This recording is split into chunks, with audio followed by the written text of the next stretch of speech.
বাবান, জায়গাটা কি সুন্দর, তাই না?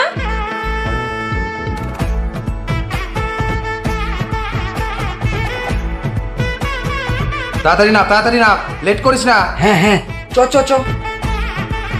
এই কোথায় নিয়ে যাচ্ছ ওকে?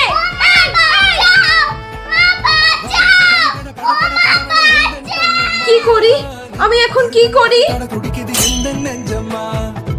এই তো আইডিয়া,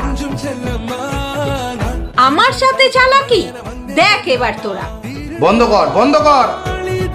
হ্যাঁ, গাড়িটাকে নিয়ে গেল। ওই ছেলেটার মা ছিল না এখানে? তার মানে ওই মহিলাই আমাদের বোকা বানিয়ে ছেলে সমেত গাড়ি নিয়ে পালালো। আজকে দিনটাই পুরো খারাপ। কি ভেবে বেরোলাম আর কি হয়ে গেল।